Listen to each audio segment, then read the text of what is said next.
Hey, just as a reminder, I'm a narrator on Chilling, the awesome horror app that features over 1,000 horror stories, over a dozen narrators, some of whom you might know from YouTube, as well as full-length novels and exclusive series and Chilling originals. You can select and change the ambient sound in the background of the stories whenever you want, without affecting the story that you're listening to, and we release hours of new stories every week. Click the link in the description to download and start your free trial to see if you like it. Also, Chilling is always doing fantastic giveaways, and in October they're giving away a PS5 bundle that includes the disc version console, 2 games, and some Chilling merch. Click the link in the description to learn how you can win. Best of luck.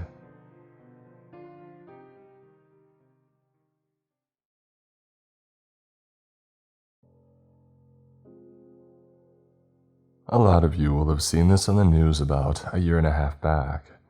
An Indonesian submarine carrying 53 people, the KRI Nanggala-402, went missing on April 21st this year while performing live torpedo training exercises.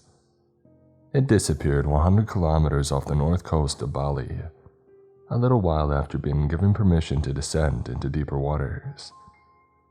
On April 23rd, it was estimated the crew's available oxygen reserves would have been depleted, meaning that everyone on board was dead. Efforts continued until on April 25th, the ship was reported to be found. News outlets described how the submarine had been found at 2,600 feet below the sea, cracked open and split in 3. According to the Indonesian Navy Chief of Staff, Yudo Margono, the ship had been assessed to be in perfect condition before departure, ready for battle. And that's the official story. What really happened goes much deeper and is far, far darker. What I'm about to unveil will be difficult to process, and likely difficult for anyone to believe. But all that matters is that I pushed the truth out there, even if it emerges kicking and screaming. At the core of all of this is the Edgewood Arsenal human experiments. These tests assess the application of low-dose chemical warfare agents on military personnel, while also exploring the effectiveness of countermeasures such as protective equipment, pharmaceuticals, and vaccines. Everything about that program was eventually scrapped and publicized, save for one very secret portion. With the Cold War bringing fear of open conflict to new heights, one of the foremost concerns facing the military was how to fight a war where weapons existed that could decimate swaths of land and wipe out armies the way that nuclear armaments could. In line with this, research into how to counteract the effects of radioactive fallout such weapons could cause was naturally required. If a soldier were to be exposed to even the minor dosage that the aftermath of such a tool of war could cause, their cognitive functions would be reduced within 2 hours, with victims becoming effectively disabled not long after. Death generally follows, with the timing of this varying greatly depending on the extent of their exposure. In reaction to the problems this quite obviously posed to effective military operation, the Edgewood Arsenal refocused its efforts onto exploring options for dealing with the consequences atomic bombs and radiation could have on a living being. At first, the project focused on preventatives, suits, treatments, or armor to protect soldiers. But all of this was futile when compared to the goals of the project. What the government wanted was the ability to send soldiers into sites immediately after the drop of an atomic bomb. This seemed impossible. At present, the best protection against radiation was and still is minimizing exposure and maximizing distance, which was antithetical to their goals. After many years of following these lines of development, no real progress has been made. Vaccines had a minimal effect. Clothing was cumbersome and ultimately still penetrated by the gamma rays. The conclusion was made that other less conventional avenues would need to be explored. Now, here's where I feel the need to stress something. The common misconception about radiation and fallout is that it can mutate its victims. The basic reality of this is that it can damage DNA, leading to faults within the functions of the body. People can be burned and scarred by the damage, but people don't grow extra limbs or gain powers like in some kind of superhero comic. But it does affect their children. On average, 150 new mutations are added to each egg and sperm combination per generation. Of these, around 3 will be deleterious and only 1 beneficial, with the rest being inconsequential. Increasing the number of mutations through irradiation doesn't change those proportions. When factoring in the thousands of total egg cells the average female has at birth, and the billions of sperm that a male produces over his lifetime, the chances of an irradiated egg being involved in childbirth is extremely low. The complete effect of radiation on mutation is still not well understood, demonstrated by the fact that the Ukrainian government has had a vested interest in the perceived children of Chernobyl. As stated earlier, the vast majority of these children of those impacted by the Chernobyl disaster were born with disadvantageous, often crippling mutations. Keep in mind, Chernobyl happened in 1986, 5 years before the perceived end of the Cold War in 1991.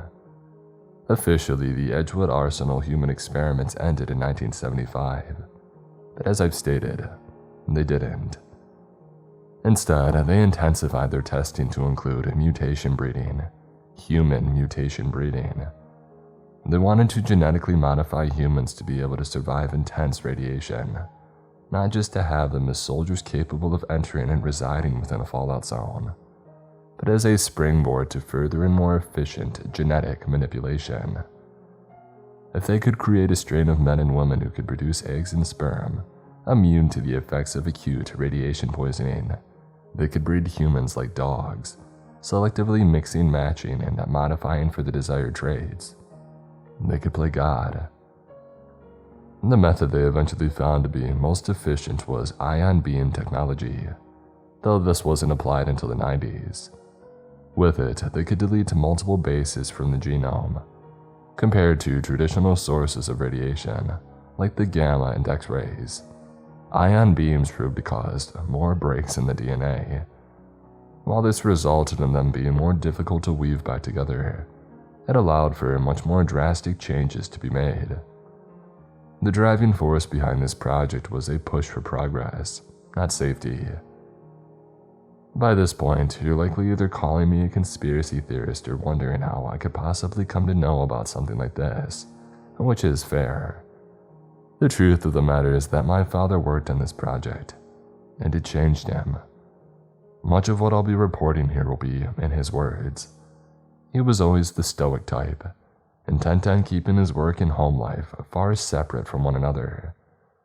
The man could make a brick wall seem emotional, from how little he showed towards his final years. That was after the period of time that he spent away from me and my mother, the period that he worked for Edgewood. Now, I can't blame him for that anymore, though, for how little love he showed, for how closed off he became. Anybody with even a fraction of a heart would need to go numb to remain in the role that he ended up taking. Imagine being at the helm of something that tore a human apart and stitched them back together at a fundamental level. He entered the project in its prime in the late 60s. With experimental technology being applied, they had already begun the breeding. Of course, this was all so horribly unethical and dangerous that it had to be hidden away, beyond the reach of the rest of the world. They also required a failsafe, such that if something were to go wrong with the reactor that they were using to generate the required radiation, it wouldn't result in something similar to what had happened in Chernobyl. It was necessary that in the worst-case scenario, the evidence of these egregious sins of perverse creation could be swept away and lost in an instant. This is why they were performed aboard submarines. In order to distance themselves from the project, the United States outsourced the cover to a branch of the Indonesian government.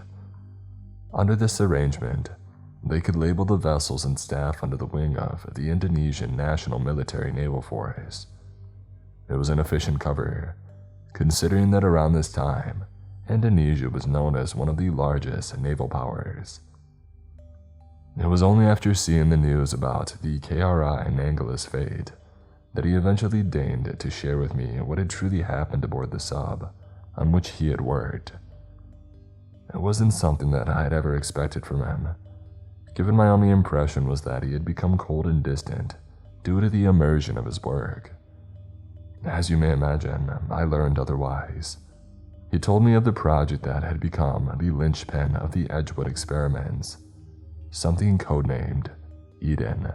In the first generation, 150 men and women were taken from a screened pool of volunteers. They were chosen based on genetic traits and once selected were taken into 3 separate submarines. On each, most of the vessel had been converted to lab space, with little left over for quality of living. The staff and subject accommodation were separated, but both lived in very space-efficient barracks unless close to birth or requiring extra medical care. A small amount of freedom was given, with subjects being allowed to roam between the barracks and the mess hall, where they could socialize and eat. In order to stave off boredom, a carefully curated selection of books were made available, as well as a number of problem-solving games and a chessboard. Mutants who displayed erratic behavior, however, were relocated to special holding to be locked away from the others. To begin, the females were artificially impregnated by the males. The first batch were exposed to repeated non-lethal doses of radiation, treated for the effects, and then had their reproductive organs continually examined for damage or abnormality. This was repeated to term, with many of the subjects perishing due to radiation poisoning or complications occurring due to operation. The mortality rate amongst newborns was also high, though even those born with undesirable results were preserved, kept alive on life support systems, intended for use in the second generation. Congenital malformations and birth defects were rife, but the researchers saw this as a success due to the artificially increased numbers of mutations, both deleterious and beneficial. Negatives were as expected: arms and legs growing in stubby or weak, limb anomalies symptomatic of dysmelia, examples of organ hypoplasia, heart defects, and numerous other crippling deformities. The positive traits they managed to invoke included a marginally improved eyesight, a more efficient alignment of teeth, and tougher skin on the hands and feet. Along with this, each of these beneficiaries had the desired trait of a marginally increased tolerance to irradiation, although nowhere near the overall goal for resistance. The second generation was much the same as the first, though of course focused on cultivating those born with desirable traits. Those who were born with disadvantageous mutations and survived to adulthood were also taking part in the passing down of genetics, in order to test a theory the scientists who were holding regarding compound genetic mutation.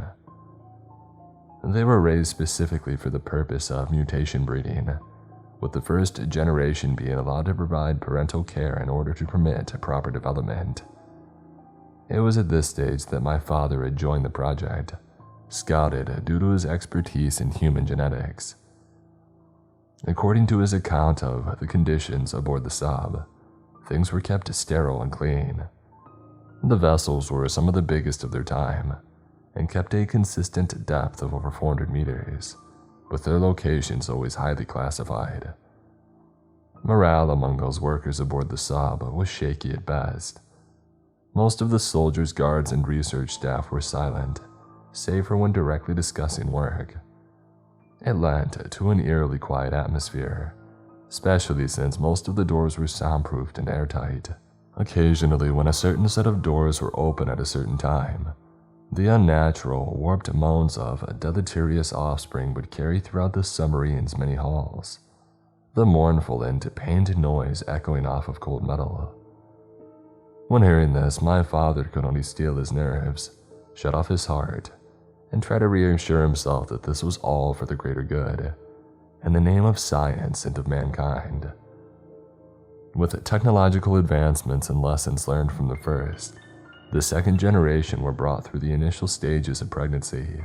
The overall mortality rate was reduced thanks to developments in science and their aforementioned increase in radiation tolerance.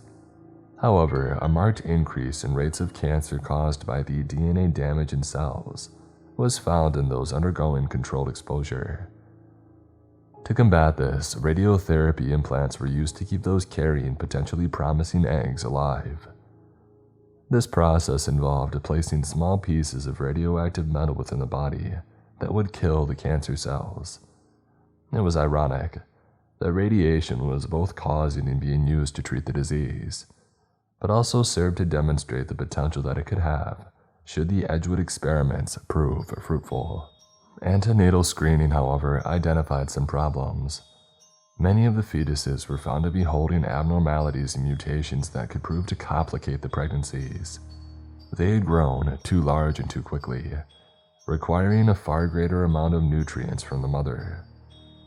At the current rate of growth, many of the unborn children proved potentially deadly to their carriers, which would also result in the expiry of the children before independence, on account of incomplete prenatal development. Such a loss would be a severe setback to their work, a blow the researchers were not willing to avoid. The carriers were fed a potent mix of drugs and underwent continuous treatment in an effort to keep them and their especially valuable children alive. My father told me of how they appeared to be in pain whenever conscious. The mothers gaunt due to the constant drain on their body's resources, yet their stomachs appeared bloated and distended due to the overgrown fetuses.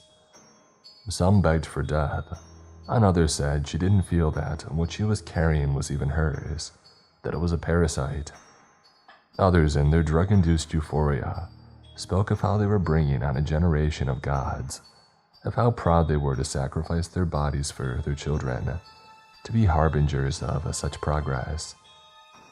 He suspected these individuals had been won over by the influence of their parents, the first generation. The first had been essentially brainwashed into becoming zealots for Edgewood over the course of the project. On reflection, I feared that this was the result of some form of Stockholm syndrome. Any subject who became overly problematic, those who fought back or lost their minds entirely, would be calmed with drugs and placed in restraints. Soon after, if the person in question was not a carrier, they were subjected to the most experimental and dangerous of tests, unfailingly resulting in their expiry. Such isolation, surrounded by acts and actions that constitute cruelty, social and mental deprivation, it was only a matter of time before it took its toll. The staff, of course, were not immune to it either. Nuclear submarines can run for over 20 years without the need to refuel, and these particular submarines were supplied to only need restocking once per year. In line with the original agreements, any employed aboard the sub could only see the surface for a short period every few years, and these visits were always heavily monitored to prevent information leaking. This is why I saw my father so little while he had worked for them. One could see that it was not only the subjects that were changed, but the researchers as well. Apologies, I'm getting sidetracked. This whole event, the knowledge of what goes on out of our sight, it has deeply disturbed and frightened me. I simply want to stress to you the true horror of what has happened here. Back to the topic of the mutation breeding. The second generation were 8 months into their pregnancy when things became especially dire. The fetuses had grown to be, on average, more than a third larger than any recorded before. Their bodies were diverting more resources and nutrients than was affordable, even with the supplement the researchers were providing. It was evident that a cesarean would be the only way to save the mothers before their unborn children killed them by way of displacing their weakened, nutrient-deprived organs. Said process was performed upon 5 carriers, the unborn children removed and placed in incubators. Unfortunately, 3 of the 5 mothers died during the procedure, due to how weak the process had left them. It was also found that the umbilical cord was significantly thicker than average. Its size led into the additional drain the pregnancy had placed upon the woman.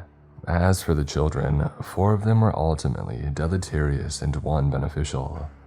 While all were affected by something similar to infantile giganticism, 3 out of the 4 were misshapen.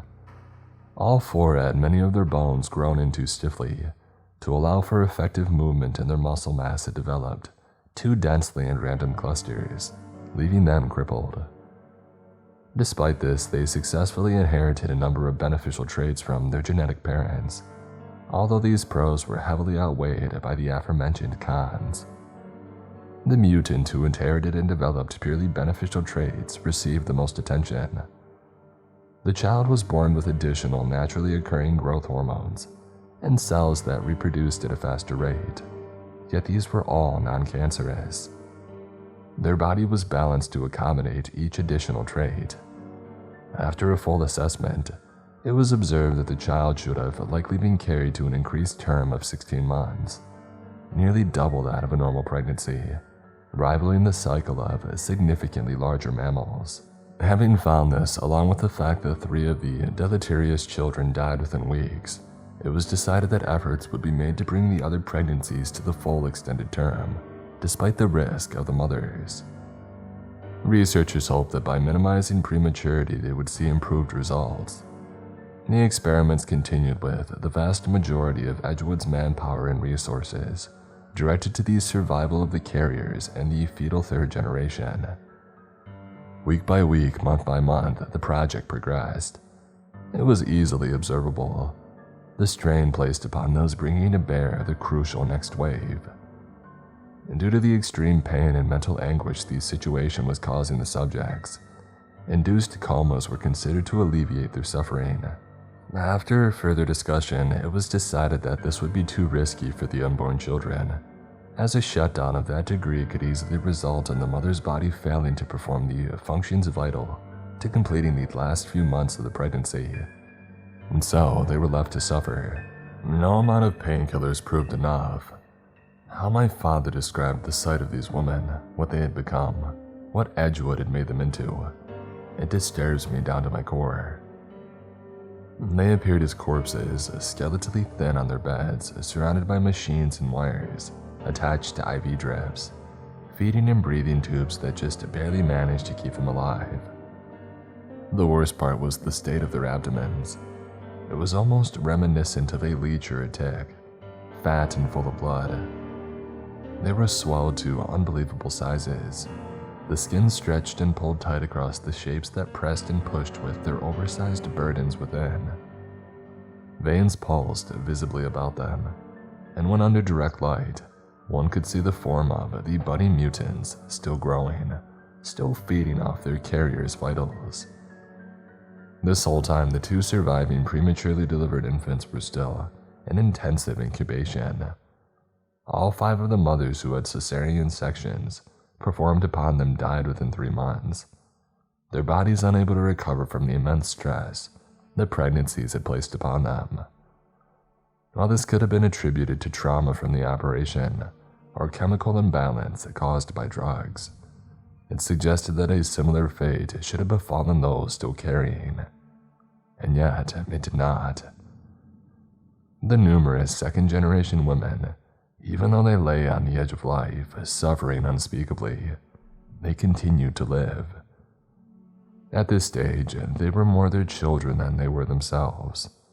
The third generationals inside them were now measurable at over 3 feet in height, double the size that a newborn should be, and even larger than their premature cousins, who had already displayed gigantism. To note, this increased size was never a goal in the mutation breeding process.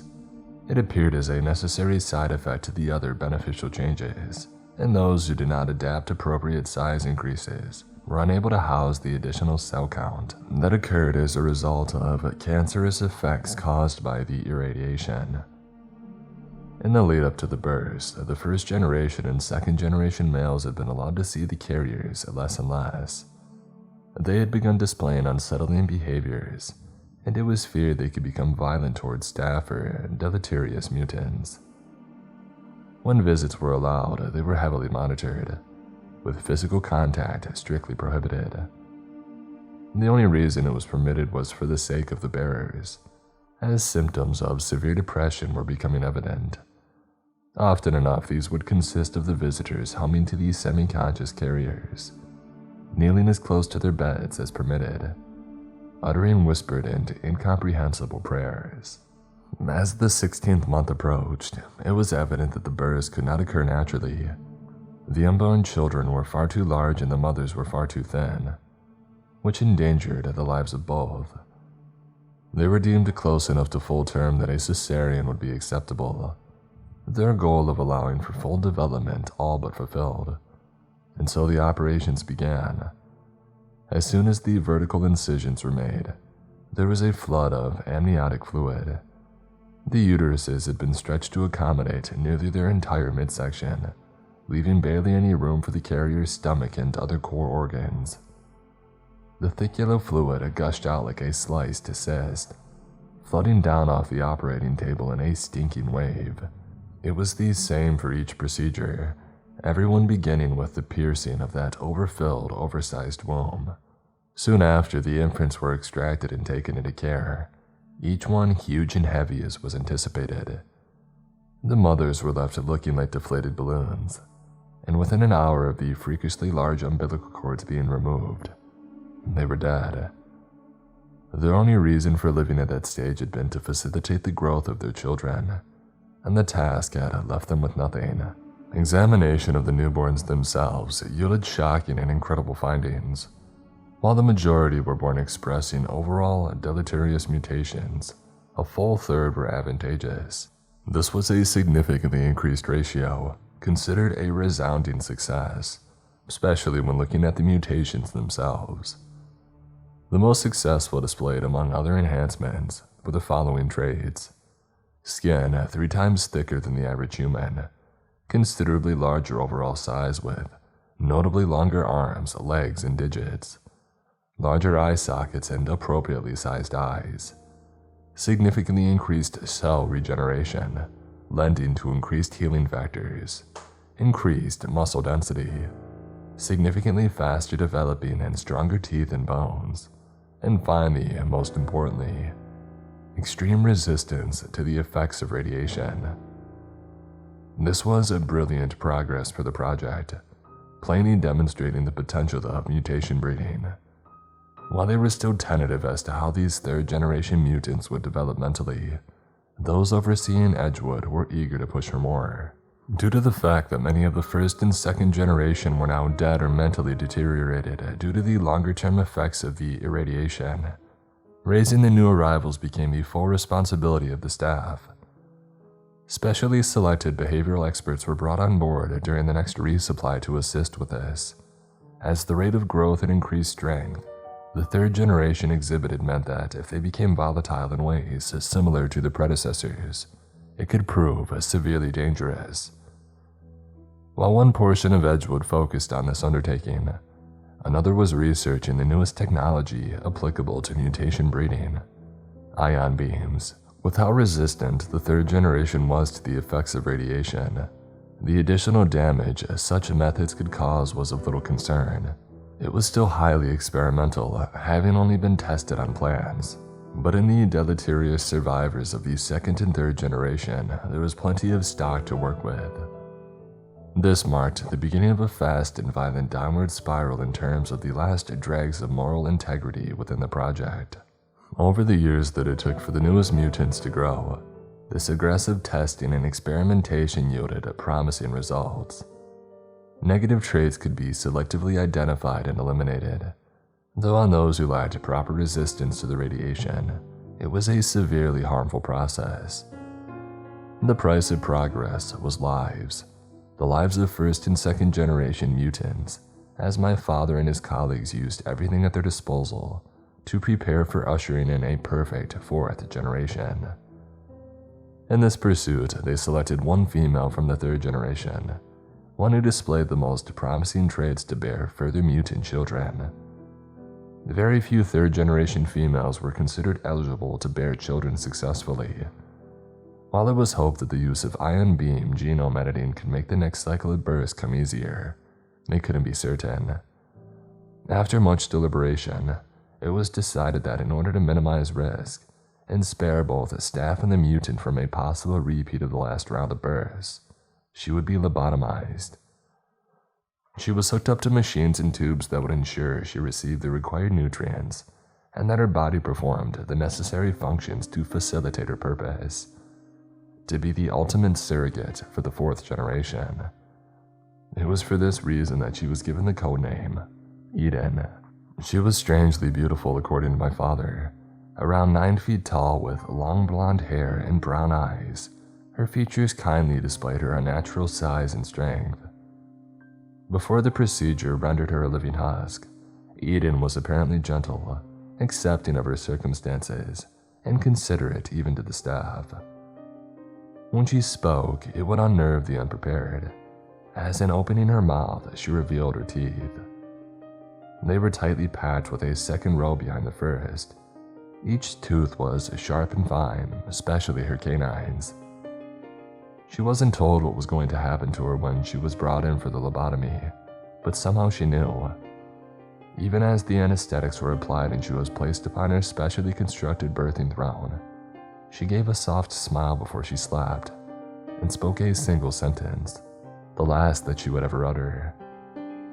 "Through my children, I shall find rapture." Soon after, she was impregnated using sperm from her matched third-generation male, who had been heavily treated with ion gene therapy. The other handful of females who were being included in this cycle were also being obsessively attended to, though Eden was the priority. The culture aboard the vessel had changed. As the third generation had grown, the disparity between them, the staff, and older generations were becoming evident. Testing and radiation had killed all of the first and nearly all the second generation, with only a chosen few kept alive for sampling or to assist in the development of the thirds. Many of them had grown to heights of 10 feet tall and were notably bulkier and more muscular than the average human, something that was causing problems. The submarine was not built to house these mutants, who stalked their accommodations in an unnerving hunched pose, with some even walking on their knuckles in a manner similar to how gorillas move. Their therapy and training with the behaviorists had kept them docile enough, but some staff members still voiced their desire to have them transferred to onshore housing, or to receive a similar treatment to Eden, as to separate any threat they may pose. This was soundly denied, as ensuring the mutants could obey commands was part of the project, a desired outcome. To further this end, some were given menial tasks or roles, performing basic maintenance or cleaning. The existence and treatment of Eden was kept secret from the other mutants, at strong recommendation of the behaviorists, and so they were not allowed to enter or loiter near the laboratory that housed her. Eden's pregnancy was closely monitored and the results were astounding. She was growing within her, perfectly healthy, a fetal male child that appeared to develop all the desired traits the staff had been aiming for. In terms of his size, early estimates predicted that he would grow to be smaller than his mother, which suited the desires of the project. As he grew, Eden's body held strong, her enhanced physiology and size, allowing her to carry the child without issue. In fact, rumors spread amongst the staff that despite most of the connections in her brain having been artificially severed, she would on occasion peacefully smile, as if perfectly content. This wasn't the only abnormality taking place in the vessel, as the third generationals had begun to observably take interest in the room in which she was being kept, despite none of them having been told that she was there.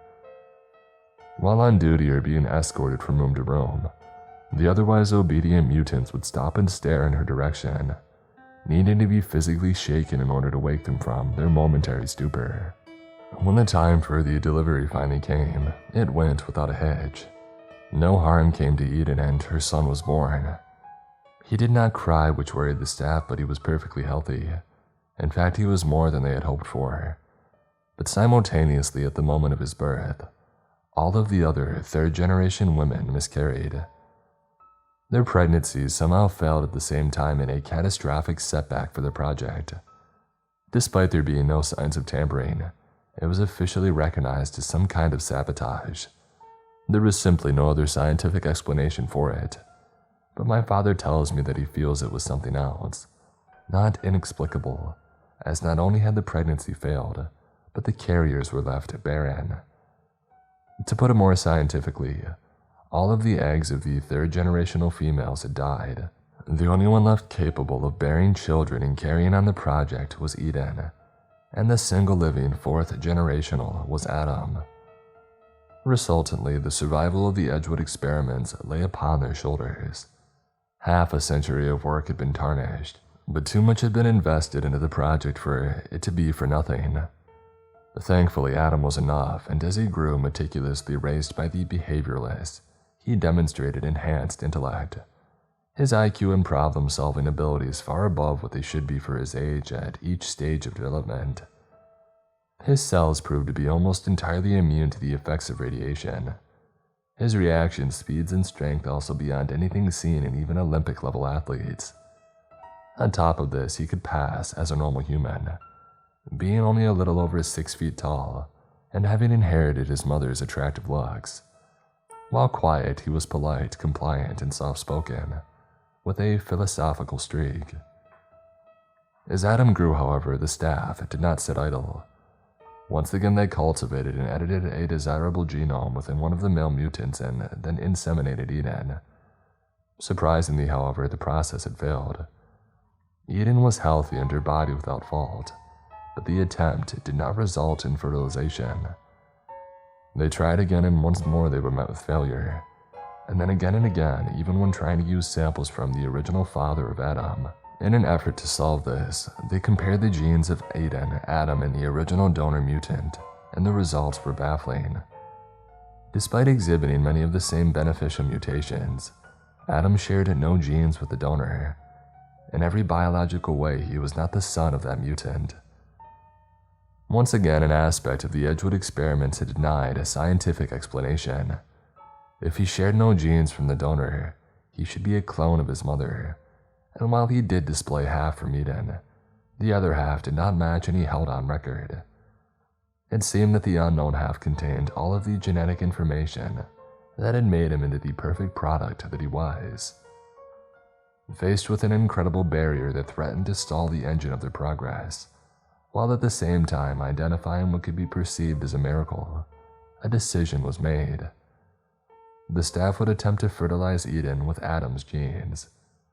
Concerns over the issue of recessive genes were answered, with assurance that they could reliably avoid this thanks to having perfected the process of ion modification, meaning that there would be no risk for the incestuous nature of this proposition. By the time that it was approved and prepared, Adam was in his late teens. He was not informed of the purpose for the sample that he was providing, but he complied, as he had done for every other experiment or test. My father had felt at this stage that they stood on a precipice. They had pushed and pushed the boundaries of what was possible, of what was moral, and now they were at a line. While it was a line those heading the Edgewood experiments were eager to cross, my father feared it. He knew there would be no coming back. Many of those on staff were entering retirement age or had been replaced, the project having gone on for over 50 years. In anticipation of this duration, many of those who had joined initially were gifted individuals under 30. My father counted amongst them. The one thing they all had in common was that they had given their lives for Edgewood. It seemed as though the only one who was becoming disillusioned with what they were doing was him.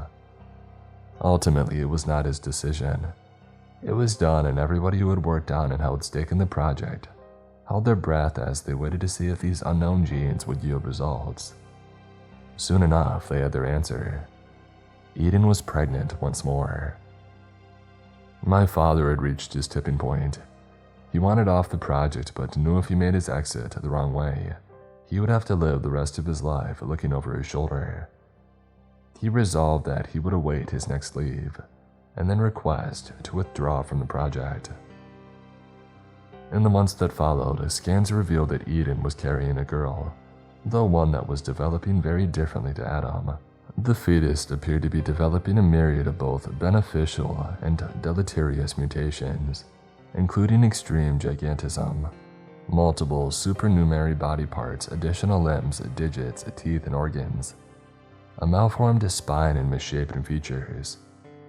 Termination of this pregnancy was discussed, especially for the risk carrying this pregnancy to term could cause for Eden. And eventually, it was agreed this would be best for securing the future of the project. When the first steps were taken to abort the child, however, Eden's vitals began to dramatically drop, only returning to normal when the threat to the pregnancy was removed. Attempts to chemically terminate the pregnancy also had no effect, and with each passing day the child, dubbed Eve, grew within her mother. It seemed that they were doomed to repeat the straining pregnancy of previous generations. As Eden towered over the average men when at full height, Eve displayed growth to an even further extreme. In spite of this worrying development, Adam was still proving to be the perfect subject. Behavioralists had earlier acquired the approval to further his education, teaching him more about the world and the project that he was a part of. While the experts discouraged anyone but themselves interacting with the boy, my father did speak with Adam on occasion through his teenage years. The most memorable of these discussions occurred when he was operating one of the machines during an experiment, one of the few to ever take place in which the two were alone. To the best of his recall, Adam initiated the conversation, which goes as follows. "How are you today, Doctor?" "I'm quite well, thank you, Adam. How are you?" "I'm conflicted, Doctor." "Is that so? On what matter?" "On my purpose. Those who speak with me at length tell me I'm a key to the advancement of mankind, and yet I've seen nothing of it outside of this vessel." "I couldn't comment on that, Adam, other than to say I believe what we're doing here is in the name of a worthy cause." "I see, and what is my mother's purpose?" "I believe that would have been to give birth to you, but the same cause in mind." "Well, I understand. I would have liked to meet my mother before she had her mind taken from her, to have heard her voice, perhaps felt her embrace." Adam then looked my father in the eye, placed a firm, deceptively strong hand on his wrist and spoke once more. "I may not fulfill my purpose, Doctor, but my sister will her own." My father never shared the details of this discussion with anyone. He went on leave not long after. It was during that month of April 2021 the news came of the submarine's fate. As I mentioned before, there were multiple submarines housing staff and mutants across the project, but the KRI Nanggala-402 was the primary vessel, housing Eden, the unborn Eve, and Adam. It was destroyed under mysterious circumstances, torn in three but with no apparent cause, as I had explained earlier.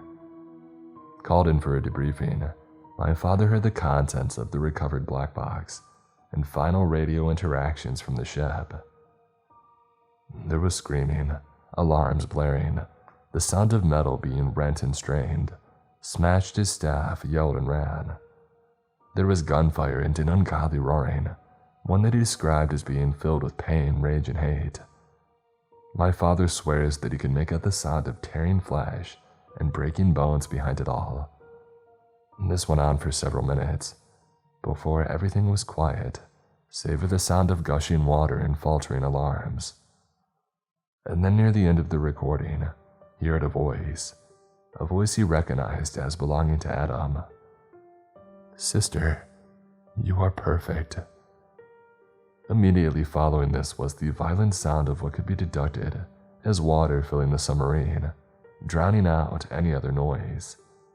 Apparently, the other subs swiftly withdrew, and following the incident, Project Edgewood was retired. My father was questioned on the final days leading up to the project and gave the best account that he could. The last interaction he had had with any officials was being informed that he would now be expected to retire and never speak of what had happened. He was given no information as to what had happened with the wreck or if anyone, corpse or otherwise, had been recovered. The cover-up appears to have been very effective at any rate. He did not keep to the terms of his retirement. In the months that followed, he fell severely ill, his condition swiftly deteriorating. At his bedside, I listened as he told me everything. In his words, he could not go before God with this story untold. He died 3 days later. I have deliberated much on what to do with this information, but for the fact that the Edgewood experiments took my father from me even before his death, I have come to the decision to share his final words, this retelling. I believe that if nothing else, it should serve as a warning that we should leave acts of creation to God.